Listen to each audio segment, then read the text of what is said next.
Hello friends welcome back to my channel friends ನೀವು ನೋಡ್ತಾ ಇದ್ದೀರಾ Kavitha's Kannada recipe channel friends ಇವತ್ತಿನ ವಿಡಿಯೋದಲ್ಲಿ ಒಂದು ಡಿಫರೆಂಟ್ ಆದಂತಹ ಚಟ್ನಿ ರೆಸಿಪಿನ ತೋರಿಸ್ತಾ ಇದ್ದೀನಿ। ಈ ಒಂದು ಚಟ್ನಿ ದೋಸೆ ಚಪಾತಿ ಹಾಗೂ ರೈಸ್ ಜೊತೆಗೆ ಬೆಸ್ಟ್ ಕಾಂಬಿನೇಷನ್ ಅಂತಾನೆ ಹೇಳ್ಬೋದು। ಈ ಒಂದು ಚಟ್ನಿನ ನೀವು ಒಂದ್ಸರಿ ಮಾಡಿ ಒಂದು ತಿಂಗಳವರೆಗೂ ಇಟ್ಟು ಆರಾಮಾಗಿ ಯೂಸ್ ಮಾಡಬಹುದು, ತುಂಬಾನೇ ಟೇಸ್ಟಿ ಆಗಿರುತ್ತೆ। ಸೋ ಫ್ರೆಂಡ್ಸ್ ಬನ್ನಿ ಹಾಗಾದ್ರೆ ತಡ ಮಾಡ್ದೇನೆ ಈ ಒಂದು ಚಟ್ನಿ ರೆಸಿಪಿನ ಯಾವ ರೀತಿ ಮಾಡೋದು, ಇದಕ್ಕೆ ಬೇಕಾಗೋ ಸಾಮಾನು ಅಂತ ಹೇಳಿ ನೋಡ್ಕೊಂಡು ಬರೋಣ ಬನ್ನಿ। ಇಲ್ಲಿ ಮೊದಲೇದಾಗಿ ಒಂದು ಪ್ಯಾನ್ ಅನ್ನು ಬಿಸಿ ಮಾಡೋದಕ್ಕೆ ಇಟ್ಟಿದ್ದೀನಿ। ಈ ಪ್ಯಾನ್ ಬಿಸಿ ಆದ ನಂತರ ಇದಕ್ಕೆ ಒಂದೇ ಒಂದು ಟೇಬಲ್ ಸ್ಪೂನ್ ಅಷ್ಟು ಎಣ್ಣೆನ ಹಾಕೊಳ್ತಾ ಇದ್ದೀನಿ।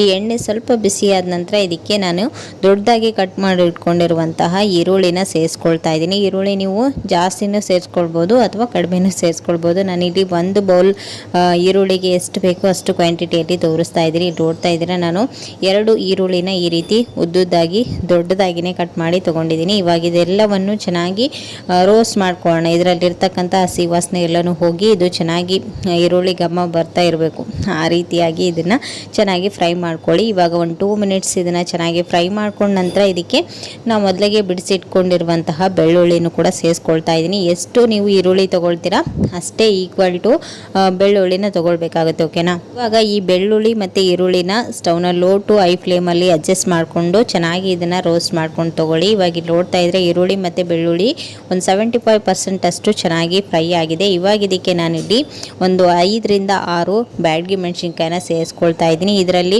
ಖಾರ ಅಷ್ಟೊಂದು ಇರೋದಿಲ್ಲ, ನೀವು ನೋಡಿಕೊಂಡು ಸೇರಿಸ್ಕೊಳ್ಳಿ।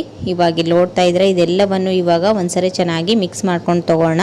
ಈ ಬ್ಯಾಡಗಿ ಮೆಣಸಿನ್ಕಾಯಿನೂ ಕೂಡ ಚೆನ್ನಾಗಿ ಫ್ರೈ ಮಾಡ್ಕೊಳ್ಬೇಕು। ಇವಾಗ ಇದು ಸ್ವಲ್ಪ ಹೊತ್ತು ಫ್ರೈ ಆದ ನಂತರ ಇದಕ್ಕೆ ಒಂದು ನಿಂಬೆಹಣ್ಣು ಗಾತ್ರದಷ್ಟು ಹುಣಸೆ ಹಣ್ಣನ್ನು ಕೂಡ ಆ್ಯಡ್ ಮಾಡ್ಕೊಳ್ಬೇಕು। ಇದು ನಾವೇ ಮೊದಲಿಗೆ ಹೇಳಿದ್ನಲ್ವಾ, ಒಂದು ತಿಂಗಳವರೆಗೂ ನೀವು ಸ್ಟೋರ್ ಮಾಡಿ ಇಡ್ಬೋದು, ಇದು ಯಾವುದೇ ಕಾರಣಕ್ಕೂ ಹಾಳಾಗೋದಿಲ್ಲ ಅಂತೇಳಿ।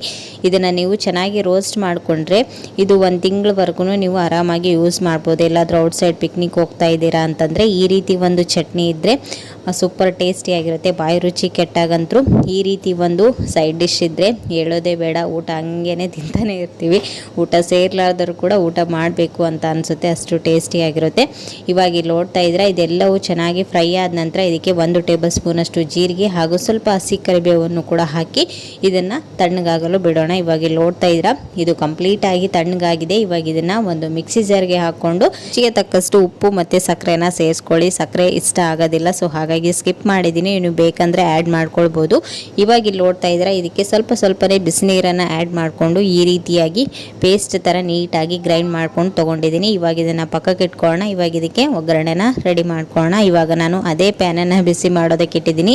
ಇಲ್ಲಿ ಪ್ಯಾನ್ ಬಿಸಿ ಆದ ನಂತರ 1-2 ಟೇಬಲ್ ಸ್ಪೂನ್ ಅಷ್ಟು ಎಣ್ಣೆನ ಹಾಕ್ಕೊಂಡಿದ್ದೀನಿ। ಎಣ್ಣೆ ಬಿಸಿ ಆದ ನಂತರ ಸ್ವಲ್ಪ ಸಾಸಿವೆ ಜೀರಿಗೆ ಉದ್ದಿನ ಬೇಳೆನ ಹಾಕ್ತಾ ಇದ್ದೀನಿ। ಹಾಗೆಯೇ ಒಂದು 4 ರಿಂದ 5 ಬೆಳ್ಳುಳ್ಳಿನ ಈ ರೀತಿ ಜಜ್ಜಿ ಹಾಕ್ಕೊಳ್ಳಿ।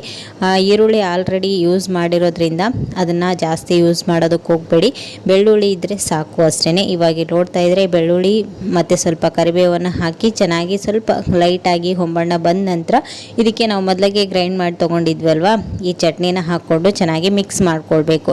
ಇವಾಗ ನಾವು ಇದರಲ್ಲಿ ನೀರಿನ ಅಂಶ ಎಲ್ಲನೂ ಕಂಪ್ಲೀಟಾಗಿ ಹೋಗಬೇಕು, ಯಾಕಂದರೆ ನಾವು ರುಬ್ಬುವಾಗ ಸ್ವಲ್ಪ ಬಿಸಿನೀರನ್ನು ಯೂಸ್ ಮಾಡಿರೋದ್ರಿಂದ ಈ ಎಣ್ಣೆಯಲ್ಲಿನೇ ಚೆನ್ನಾಗಿ ಫ್ರೈ ಮಾಡ್ಕೊಳ್ಬೇಕು। ಇದರಲ್ಲಿರ್ತಕ್ಕಂಥ ನೀರಿನ ಅಂಶ ಎಲ್ಲನೂ ಹೋಗಿ ಇದು ಚೆನ್ನಾಗಿ ಆಯಿಲ್ ಮೇಲ್ಗಡೆ ಸಪ್ರೇಟ್ ಆಗೋವರೆಗೂ ನೀಟಾಗಿ ಇದನ್ನು ಈ ರೀತಿ ಮಿಕ್ಸ್ ಮಾಡ್ಕೊಳ್ತಾನೆ ಇದನ್ನು ಫ್ರೈ ಮಾಡ್ಕೊಂಡು ತೊಗೊಳ್ಳಿ। ಇವಾಗ ಇಲ್ಲಿ ನೋಡ್ತಾ ಇದ್ರ ಇದು ಚೆನ್ನಾಗಿ ಫ್ರೈ ಆದಮೇಲೆ ಇದ್ರ ಕಲರ್ ಕೂಡ ಚೆನ್ನಾಗಿ ರೆಡ್ ಥರ ಬರುತ್ತೆ, ಆ ರೀತಿ ಆಗೋವರೆಗೂ ಇದನ್ನು ಕಂಪ್ಲೀಟಾಗಿ ಈ ರೀತಿನೇ ಮಿಕ್ಸ್ ಮಾಡ್ಕೊಳ್ತಾ ಇರಬೇಕು। ಇವಾಗ ನೋಡ್ತಾ ಇದ್ರ ಫೈನಲ್ ಬೆಳ್ಳುಳ್ಳಿ ಚಟ್ನಿ ಈಸ್ ರೆಡಿ। ಇವಾಗ ಇಲ್ಲಿ ನೋಡ್ತಾ ಇದ್ದೀರಲ್ವ ಎಷ್ಟು ಕಲರ್ಫುಲ್ ಆಗಿ ಕಾಣಿಸ್ತಾ ಇದೆ, ಹಾಗೆಯೇ ಮೇಲ್ಗಡೆ ಆಯಿಲ್ ಕೂಡ ಸಪ್ರೇಟ್ ಆಗಿದೆ। ಇವಾಗ ಇದು ಪರ್ಫೆಕ್ಟ್ ಆಗಿದೆ। ಇದನ್ನು ಸ್ಟವ್ ಆಫ್ ಮಾಡಿಕೊಂಡು ಸ್ವಲ್ಪ ಹೊತ್ತು ತಣ್ಣಗಾಗಲು ಬಿಡಿ। ತಣ್ಣಗಾದ ನಂತರ ಇದನ್ನು ನೀವು ಒಂದು ಏರ್ ಕಂಟೈನರ್ ಬಾಕ್ಸಲ್ಲಿ ಹಾಕಿ ಸ್ಟೋರ್ ಮಾಡ್ಬೋದು, ಓಕೆನಾ। ಸೊ ಫ್ರೆಂಡ್ಸ್ ನೋಡಿದ್ರಲ್ವ ಎಷ್ಟು ಸುಲಭವಾಗಿ ನಾವು ಒಂದು ಸೈಡ್ ಡಿಶ್ ರೆಸಿಪಿನ ರೆಡಿ ಮಾಡ್ಬೋದು ಅಂತೇಳಿ।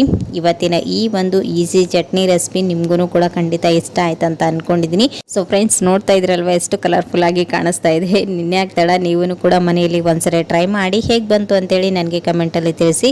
ಸೊ ಫ್ರೆಂಡ್ಸ್ ಇವತ್ತಿನ ಈ ಒಂದು ರೆಸಿಪಿನ ಇಲ್ಲಿಗೆ ಎಂಡ್ ಮಾಡ್ತೀನಿ, ಮತ್ತು ನಾಳೆ ಹೊಸ ರೆಸಿಪಿ ಒಂದಿಗೆ ಸಿಗ್ತೀನಿ। ಅಲ್ಲಿವರೆಗೂ ಟೇಕ್ ಕೇರ್, ಬಾಯ್ ಬಾಯ್।